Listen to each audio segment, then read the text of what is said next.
My roommate thought he was clever, cheating on his girlfriend and her sister. Little did he know, his girlfriend was 2 steps ahead and ready for revenge. I never thought I'd be the one writing something like this, but here we are. This whole thing happened a few years ago, and to this day I still don't know if I did the right thing. Maybe you guys can tell me. So, back when I was in college, I had this roommate, Jake. Jake was one of those guys who seemed to have everything: good looks, charm, and a girlfriend that every guy on campus wanted. Her name was Emily, and she was just effortlessly cool. The kind of girl who could make a band t-shirt and ripped jeans look like high fashion. Jake and Emily had been together since high school, and everyone thought they were endgame. But here's the thing about Jake. He was a serial cheater. Not just once or twice, he cheated constantly, with anyone who gave him the time of day. The worst part, he had this whole act down to a science. He'd tell Emily he was staying at the library late, then sneak out with some girl from class. The next morning, he'd bring Emily coffee and act like the perfect boyfriend. It was disgusting. At first, I didn't say anything. It wasn't my business, right? But then one night, I came back to our dorm and saw something that made my stomach turn. Jake was sitting on his bed, laughing with his phone in his hand. "Dude, check this out," he said, tossing it to me. It was a text conversation between him and Emily's younger sister, Claire.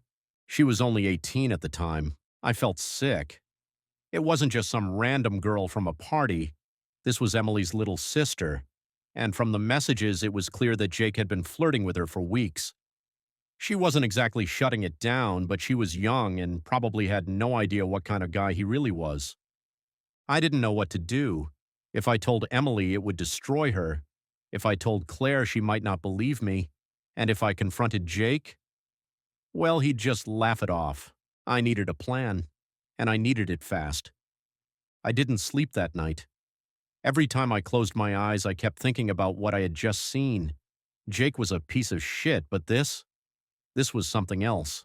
This was a whole new level of betrayal. By the time morning came, I knew I had to do something, but I needed to be smart about it. If I just went to Emily and told her outright, there was a chance she wouldn't believe me. Jake was a master manipulator, and Emily loved him. She might brush it off as me trying to start drama. So I decided to gather proof. For the next few days, I played it cool. I acted normal around Jake, even when he showed me more texts from Claire.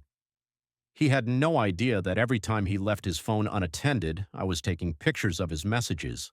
I even recorded a conversation where he laughed about how easy it was to play both sisters. The more I saw, the angrier I got. Claire wasn't just some clueless kid, she was actively flirting back. She thought she was being rebellious, sneaking around with her sister's boyfriend. She had no idea she was just another name on a long list of girls Jake had played. I knew I had to be careful about how I exposed this. If I just sent the screenshots to Emily, there was a chance she'd confront Jake, and he'd somehow gaslight his way out of it.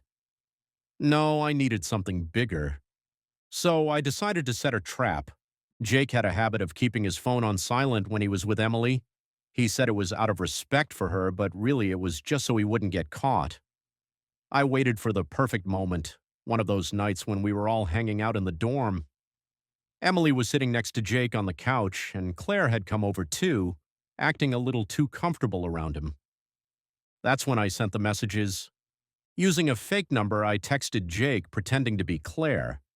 I wrote something just suggestive enough to get his attention, but not enough to immediately expose myself. Just a simple, "Hey, I can't stop thinking about last night. When can we meet again?" Jake, the idiot, texted back almost instantly, "You know I have to be careful, babe. Maybe this weekend?" That was all I needed. Right as he hit send, I casually said, "Hey, Jake, can I borrow your phone? Mine's dead." Without thinking, he handed it to me. I turned the screen toward Emily. The message was right there, still open. For a second, nobody moved. Then Emily grabbed the phone out of my hand. She stared at the messages, her face unreadable.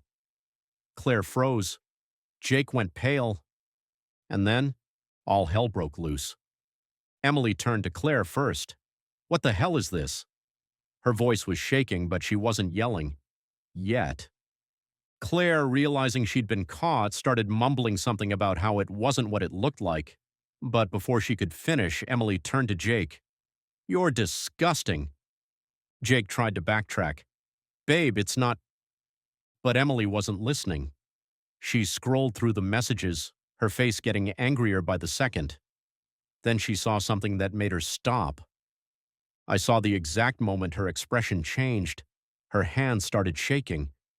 Then she whispered, "Oh my God." I had no idea what she had just found, but whatever it was worse than I expected. And that's when everything got even crazier. Emily's face went from anger to confusion, and then to something I couldn't quite read. For a split second, I thought maybe she was going to break down, but then she turned away from us, clutching the phone tightly in her hands. Nobody said anything for a long time. Claire looked at me like she was waiting for me to say something, but I just stood there, not knowing what to do. Jake was still trying to play it off, clearly panicking. His usual smooth talking was gone, replaced by nervous glances between the two sisters. "Emily," Jake started, his voice weak, "this isn't what it looks like, please." Emily cut him off with a cold, sharp laugh. "Oh, trust me, I know exactly what it looks like." She paused, looking at Claire for the first time in what felt like hours. The air between them was thick, suffocating. Then she did something I never expected. She handed Jake's phone back to him. "Keep it," she said, her voice low. "I don't want anything from you anymore." Jake opened his mouth to respond, but Emily raised a hand to silence him.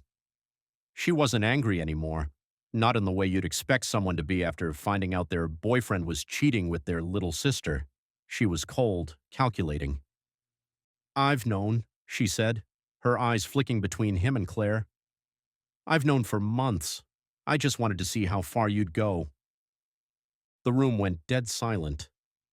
"Wait," Jake said, confusion in his voice. "You knew?" Emily's lips curled into something between a smile and a grimace. "Yeah, I knew. I wanted to see if you'd be dumb enough to make the same mistake twice." I couldn't believe what I was hearing. My brain was scrambling to catch up. Emily had known. She'd been sitting on this for months, watching Jake lie to her face every day. But then she turned to Claire, her gaze burning with an intensity I'd never seen before. "And you," she said, "you're my sister. I trusted you." Claire opened her mouth to apologize, but the words got stuck in her throat. She was shaking now, looking almost as if she wanted to disappear into the floor. But Emily didn't give her a chance to speak. "You've been playing me this whole time, and I let it happen. I let both of you think I was stupid." I could see the tears starting to form in Claire's eyes, but Emily wasn't done. "And you want to know what the worst part is?" Emily's voice was eerily calm now, a quiet fury radiating from her. "The worst part is that you both thought I wouldn't find out. You thought you could outsmart me." Jake and Claire both stared at her, speechless. Then, without another word, Emily stood up and walked out of the room. I don't think I've ever seen someone leave like that. There was no slamming of doors, no shouting, just quiet. Jake looked at me, his face pale.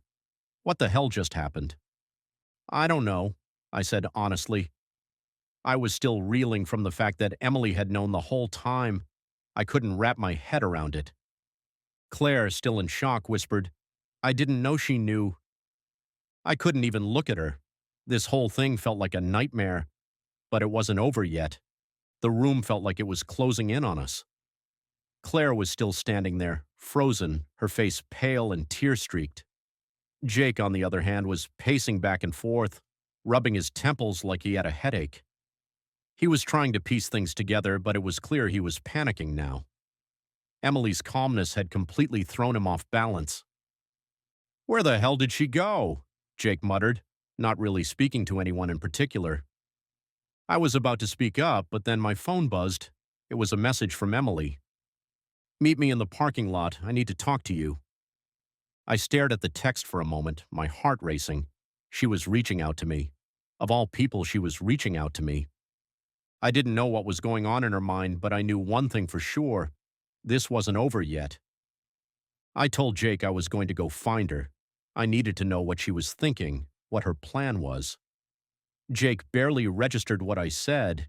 He was still too busy fumbling with his phone, probably trying to call Emily.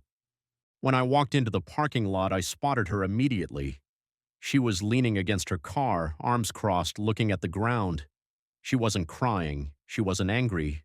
She was calm. "Emily," I called out softly, my voice hesitant. She looked up at me. For a second, I thought I saw a flash of something, relief maybe, but it was gone just as quickly. "Hey," she said, her voice neutral. I didn't know what to say, so I just asked, "What's going on? What's your plan with Jake?" She sighed, shaking her head. "I don't know. I'm still figuring it out."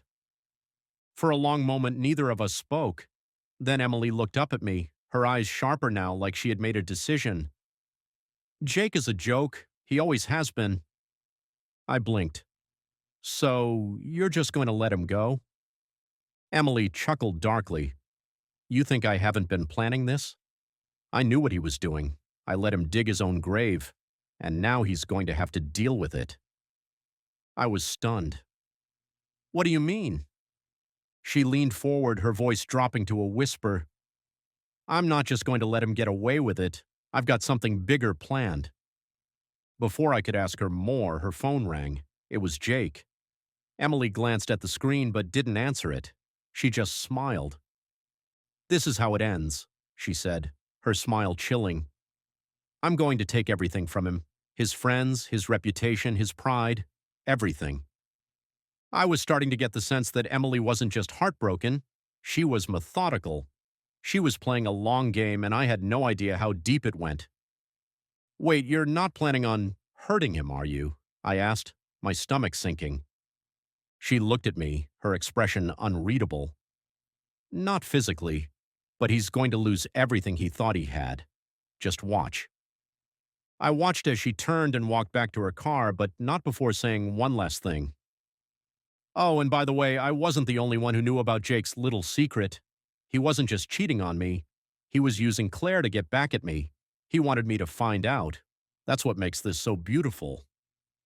I stood there in shock, unable to process what she had just said. Was she saying that Jake had intentionally let this all happen? Was he trying to push Emily to the breaking point?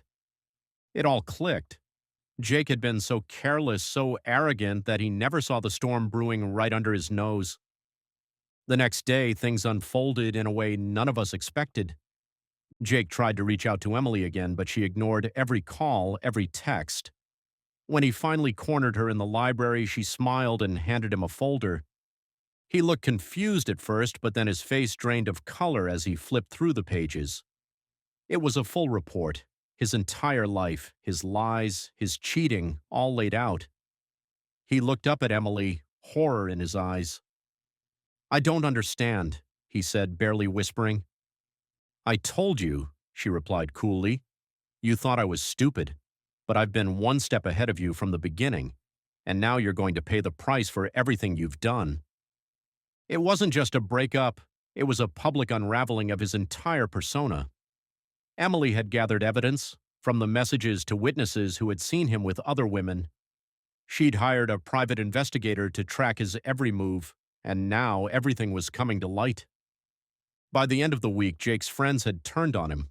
People started unfollowing him on social media, and the campus was buzzing with the news. He had lost his job at the local cafe, and rumors of his cheating scandals spread like wildfire. Emily had made sure of it. But the most shocking part, Jake wasn't just humiliated, he was completely blacklisted by everyone, including the people who had once been his closest allies. His reputation was in tatters. And the best part? Emily had done it all without ever raising her voice, without a single tear. She had turned his own game against him, and I couldn't help but respect her for it. She had been the quiet storm all along. As for Claire, she didn't speak to either of us again. She moved away shortly after everything came out, and I never saw her again. Jake? He never recovered. Emily, on the other hand, walked away from it all with her head held high, stronger than ever. And me? Well, I learned that sometimes the quietest people are the ones you need to watch the closest. So here's the lesson. If you think you can cheat your way through life without consequences, think again.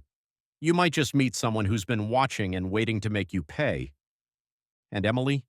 She'll never forgive Jake, but she'll never forget how he made her stronger. Thanks for watching. Don't forget to subscribe and hit notifications. And if you like this video, press like button. See you in next Deep Reddit videos.